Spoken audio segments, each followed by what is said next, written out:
जी चर्चा करेंगे। और कुछ ये कहते कि ठीक है परमात्मा मुझे तो मिल नहीं पाए, कहाँ है कैसा है, बात अलग है। अब यहाँ एक मूल बात ये आती है कि कई लोगों के ये प्रश्न रहे होंगे कि हमें तो जिंदगी रोज हो गई पूजा करते करते, हमें तो कुछ नहीं मिला। बल्कि कईयों के जीवन में ऐसे भी उतार चढ़ाव आए कि जब तक वो किसी तरीके की पूजा पाठ कुछ नहीं करते तब तक उनका जीवन तो सामान चलता है। लेकिन जब कोई पूजा पाठ कोई मंत्र गुरु के द्वारा दिया हुआ मंत्र अगर वो जपते हैं और उसको शुरू कर दे तो उनके जीवन में ज़्यादा परेशानी आने लगती है। वो फिर घबरा जाता है, करी मेरे करने से क्या फ़ायदा, मैं तो और ज़्यादा परेशान हुआ, तो खाने के लिए मोहताज हो गया, या अन्य किसी तरीके की परेशानी हो जाती है। लेकिन यहाँ पर वो उसके लिए मार्गदर्शन न मिलने के कारण वही भटक जाता है। ये हर किसी के जीवन में अनुमान होता ही है। इसका मुख्य कारण ये है कि जो व्यक्ति आता है, जो जीव आता है, यहाँ किसी स्त्री पुरुष की बात नहीं कर रहे हैं, तो हर किसी के जीवन में अनेक जीवन के अच्छे बुरे कर्म इकट्ठे होते हैं, जाने अनजाने में। कब तक भोगूंगा, कोई ऐसा ऑप्शन नहीं है, ऐसी कोई रीत नहीं है, ऐसी कोई विधि नहीं है प्रभु के जिसके द्वारा मैं अपने कर्मों को भोग करके यानी अच्छा काम करके और आगे बढ़ सकूं। तो वहाँ प्रारब्ध में ब्रह्मा जी कहो, विष्णु कहो अथवा विधाता कहो, कुछ भी नाम रख लीजिए, वहाँ ये कहा जाए या सूक्ष्म सत्ता रख लीजिए आप, वही कहती है कि हाँ ऐसा ऑप्शन है। बोले क्या है? बोले पृथ्वी लोक है, तो मैं पृथ्वी लोक पर आप जा सकते हो।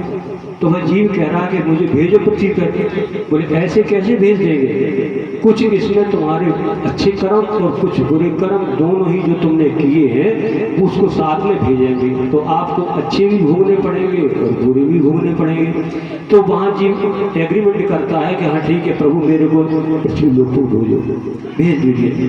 अब यहाँ बात एक और आती है, आपके लिए भी सवाल यही में आता होगा कि कुछ लोग कहते हैं कि स्वर्ग और नरक, ये स्वर्ग क्या चीज़ है, किसी ने देखा तो है, और नरक क्या है ये भी नहीं देखा है। यहाँ स्वर्ग नरक से एक तात्पर्य ये होता है कि जब व्यक्ति अच्छे कर्म करता है, साधना करता है, किसी गुरु की शरण में जाता है, या जो भी जिस तरीके से उसे मार्ग मिलता है, तो उसके जो अच्छे फल होते हैं, तो जब वह व्यक्ति अंत समय में उसका जीव जाते तो शरीर तो यही रहेगा। यहाँ शरीर एक कर्जा है, पंच तत्व का शरीर है, इसको आप वहाँ नहीं ले जा सकते। तो उसके इतने अच्छे कर्म हैं, उससे कहते थे स्वर्ग। तो स्वर्ग में क्या है कि आप उसमें कुछ जोड़ नहीं सकते हैं, जो बैंक में बैलेंस कर लिया आप उसको भोगोगे खाली, आगे कुछ नहीं कर सकते। इसी कारण से देवता भी तरसते हैं कि हमें कुछ अच्छे कारण करने के मृत्यु लोक चाहिए, क्योंकि ये विधि मृत्यु लोक में ही है। और किसी के बुरे जब उसका पूरा कर्म हो जाता है तो पृथ्वी पे आ जाता है। ऐसे नहीं समझ पाएंगे, ऐसे समझ लीजिए कि हमने एक होटल में गए और वहाँ हमने होटल में 10 दिन 15 दिन या महीने 2 महीने का बिल इकट्ठा जमा कर दिया, भाई 2000 10,000 10,000 जो भी है वो आप जमा कर लीजिए, हम यहाँ रहेंगे हमारी सेवा में। तो होटल वाले जब तक आपका बिल रहेगा आपकी खूब सेवा करेंगे, लेकिन जिस दिन आपका बैलेंस खत्म हुआ उसको लात मार के बाहर निकाल देंगे आपके लिए, क्योंकि तेरा जितना कर्म था तुमने भोग लिया, सेवा कर दी, अब आओ जाओ नीचे और कमाओ लाभ। तो यही होता कि वहाँ से फिर वो नीचे आ जाता है। और जिनके नरक का है तो वो तो भोगना है ही उन्हें। तो दोनों का जो मिश्रण होता है उसको कहते हैं भाग्य, कि हमारे भाग में क्या लिखा तुमने। ये वही भाग्य है जिनको हम भूल गए हैं, हमारे साथ आया है, लेकिन भूलने के कारण हम उसे समझ नहीं पा रहे हैं। इसलिए उस भाग्य के लिए है कि या तो आप स्वीकार करें तो करना ही पड़ेगा, और एक ये है कि आप किसी सदगुरु की अच्छी की शरण में जाएं, कोई अच्छा रास्ता पकड़े, तो उसमें ये होगा कि जो 100% वाली चीज़ें वो आपको 80% में निकल जाएगी, आएगी तो फिर भी। क्योंकि ये जरूर है कि जब आप कोई मंत्र जाप करते हैं या कोई और विधि अपनाते जो आपके गुरु ने दिए, तो जो पूर्व में और जन्म है आपके बुरे अच्छे कर्म और कुछ आगे कर रहे हो, ये दोनों नष्ट हो जाएंगे। लेकिन जो प्रारंभ बन के आ गया तो आपका भोगना ही पड़ेगा। इसको और ज़रा सरल तरीके से समझते हैं कि आजकल मोबाइल और लगभग सभी लोग जानते, तो मोबाइल में फाइल होती है जिसमें हम जो भी प्रोग्राम डालते हैं या कहते सुनने को सब उसमें जमा हो जाती है। अब उसमें अगर हम कुछ डिलीट करना चाहते हैं या कोई पूजा की तो आपके जो कर्म है वो ऊपर आ गए। अब आप उनको या तो डिलीट कर दें या फिर उसको फाइल में डाल दो तो दोबारा देखने लगे तो उसका प्रोसेस फिर चालू हो गया, फिर वहीं से हो गया। इसी तरीके से ये होता है। अब जैसे आपने कथा सुनी होगी कि भगवान कृष्ण ने यमला अर्जुन जो थे जो पीड़े थे और ऊखल से बांध दिया था, ऊखल के द्वारा उन्होंने जब गिराए तो वो देवलोक को प्राप्त हुई, उनकी योनि खत्म हो गई। बगैर किसी कारण से कोई घटना नहीं घटती है। तो जो यमला अर्जुन नाम दिया है प्रेम सागर या जो भी आप पढ़ेंगे, इसके पूर्व में ये जो है नल कुबर कुबेर के पुत्र थे, लेकिन संयोग बस ये तो देवलोक में थे तो अप्सराओं के साथ जो है विहार कर रहे थे। विहार माने हंसी टिटोली। इतने में एक ऋषि वहाँ से तो ऋषि को देख करके उन्होंने हंसी मजाक उड़ाया, बैठा रहा, ना नमस्कार किया ना कुछ किया। हुआ ऋषि ने श्राप दे दिया कि जा तू जड़ हो जाए, तू कुबेर का पुत्र जरूर है लेकिन बुद्धि तो जड़ बुद्धि है। तो उन्हीं के श्राप से ये बात है यमला अर्जुन पेड़ बने। बोले प्रभु मोक्ष कैसे होगा? जब बोले भगवान नारायण ही अवतार ही तेरा मोक्ष हो जाएगा। दूसरी बात करते हैं, लोग कहते हैं कि हम किसी की पूजा करते हैं उसने बड़ा अच्छा काम किया, लेकिन उसके पहले तो उसका प्रारब्ध था। बगैर प्रारब्ध के कुछ नहीं हो। आप अगर यहाँ बैठे हैं तो एक तो ये ठीक है हम प्रोग्राम में बैठे थे, एक जगह नहीं तुम्हारे जीवन का पिछले जन्म का कोई अच्छा प्रारब्ध है जो ऐसे कार्यक्रम में आ है। ये हमेशा जगह जगह नहीं मिलेगी आपके लिए। तो जैसे मान लीजिए आपने एक कथा सुनी होगी केवट की, केवट ने भगवान के राम के चरण धोए थे। तो एक तो ये कि जब उसने अच्छा काम किया था लेकिन इसका प्रारब्ध साथ दे रहा था, क्योंकि बगैर कारण के कोई घटना नहीं घटती है। यही केवट पिछले अनेक जन्मों उन जन्मों की तरफ नहीं जा रहा हूँ, एक ऋषि को देख करके नाग भौंस उतर दी। ऋषि तो आप जानते हो कि वो कोई सही तो रहती नहीं है, अपने बाल बड़े हैं उस तरीके से। तो ऋषि को गुस्सा आया, कछुआ हो जाता, कछुआ हो जाए तो उसने कहा प्रभु मैंने तो आपसे ऐसे ही कहा था, मैं थोड़ी आपसे बुराई रखता हूँ या कोई एलर्जी है या किसी मेरा उद्धार कैसे होगा, मैं आपकी शरण में हूँ। तो उन्होंने कहा तो जो मैं श्राप दे दिया वो तो अटल है। अब शरण में आया तो ये कहते कि तू जब तक विष्णु भगवान के चरण नहीं पकड़ेगा, यानी चरण नहीं छुएगा, तब तक तेरा उद्धार नहीं होगा। बोले फिर वो कहाँ मिलेंगे?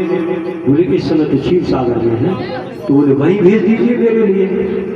ठीक है, तो उन्हें के लिए क्षीर सागर में कछुआ के रूप में वहाँ उनका हुआ है।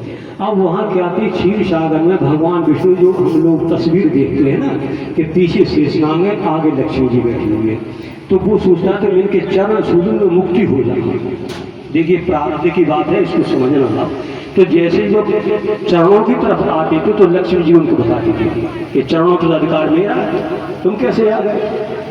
और जब वो उस तरफ जाता था तो वहाँ शेषनाग भगा देते थे, यानी दोनों ही उनके लिए चरण नहीं छोड़ दिए। ऐसे ही उसके कई जन्म बिगड़ गए, कई जन्म हो गए। आखिर में जब भगवान राम ने जन्म लिया, इसका फिर यहाँ से देखो चलता है, ये जो था ये राजा का पुत्र था, ये कोई साधारण व्यक्ति नहीं था, ये साम्राज का पुत्र था ये। और भगवान राम ने और इन्होंने साथ में शिक्षा पाई थी वशिष्ठ गुरु जी के आश्रम में। तो वहाँ ये कौन हुए? गुरु भाई हो गए, प्रेमी हो गए, दोस्त हो गए। और अयोध्या की राजधानी के अंदर इनकी राज आता था।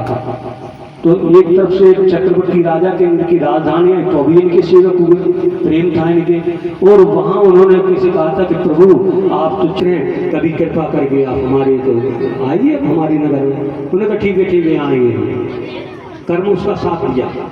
जब इनका वनवास हुआ तो एक बात ये आती, वहाँ के वह दूसरी जगह से निकल सकते थे, लेकिन नहीं, कर्म साथ दे रहा था, कारण साथ दे रहा था। तो उन्होंने सोचा, मैंने कहा भी था कि इसके नगर में जाना हूँ और मेरा सहपाठी भी है, मित्र भी है, एक साथ पढ़े, चलो इसी के नहीं। तो वहाँ केवट के यहाँ आते हैं, रुकते हैं, फिर वो नगर में नहीं जाते हैं और उनको पार किया जाता है। और जब पार करने के बाद वहाँ ये बात आती है चरण धोने वाली बात। जब चरण धोने वाली बात आती है तो वो कहते हैं, इसमें आपने कई विद्वानों से सुना हुआ, अनेक अनेक तरीके के लोग समझाते हैं, अपना अपना तरीका है कि केवट को बुलाया कि आप नाव लेकर के आइए और हमें पार कर दीजिए। मैं हाँ एक और बात मान लो जो हम चर्चा कर रहे हैं आप लोगों से, वो आपने कहीं और दूसरे तरीके सुनो तो आप उसको मान लीजिए, किसी जरूरी नहीं है कि आप इस बात में जो आपको अच्छी लगे वो मानिए। तो उसमें लिखा कि मांगी नाव न केवट आना। इसका मतलब ये कोई नाव लेके तो आया था लेकिन वो कुछ दूर खड़ा रहा और वहाँ उसने कहा था प्रभु मैं नहीं आ सकता क्योंकि हमने सुना है कि आपके चरण धूलि से वो अहिल्या स्त्री बन गई थी, तो मैं तो ये खाने कमाने का यही साधन है और अगर ये औरत बन जाएगी तो फिर दूधों को कैसे पालूंगा। लेकिन थोड़ी सी लोकाचार का ही पुट है, एकदम से रवान पे ना जाए। बोले क्यों ऐसी क्या बात है? बोले प्रभु गरीब हुए, अब यहाँ उसका प्रारब्ध काम कर रहा है, देखिए आप पिछले जन्म का। तो उसमें तुलसीदास ने कहा है, बोले कैसे हो तुम, नाव तो चलाते। बोले प्रभु पाते भरी शहरी सकल सुत बारे बारे और केवट की जाते कछु वेद ना पढ़ाई हो, सब परिवार मेरो याही लाग राजाजू हो, दीन वित्तहीन कैसे दूसरी गड़ाई हो। गौतम की घरनी जो तरनी तरेगी मेरी, ओ प्रभु सोन साध हुए के बाद ना बढ़ायूं। इसलिए एक रूप ना चरण धोए नाथ नाव ना चढ़ायूं। आपसे लड़ाई झगड़ा कुछ कर नहीं सकता हूँ, कुछ कह नहीं सकता हूँ, मैं तो गरीब प्रभु, अब हम आपकी प्रजा हैं। अब यहाँ पर दूसरी बात और कही है जो उसमें तुलसीदास जी ने कर्तव्य में लिखी है कि प्रभु अगर आपको चरण नहीं बनाना है तो हम आपको रास्ता दिखा देते हैं, आप वहाँ से निकल जाइए। जैसे आपने गांव में एक सब सुना हुआ गढ़िया घाट, गढ़िया घाट होता कि जहाँ से नदी में कम पानी होता है बैलगाड़ी निकल जाती है, तो कमर कमर पानी रहता जो भी रहता, तो उसमें लिखा उन्होंने कि यही घाट से छोड़ के दूर है कटिलो जल खाए दिखायो जू। अरे यहाँ से थोड़ी दूर पे दूसरा घाट है प्रभु, वहां से निकल जाओ, और यहाँ से निकलना तो चढ़ाई चलाने पड़ेंगे।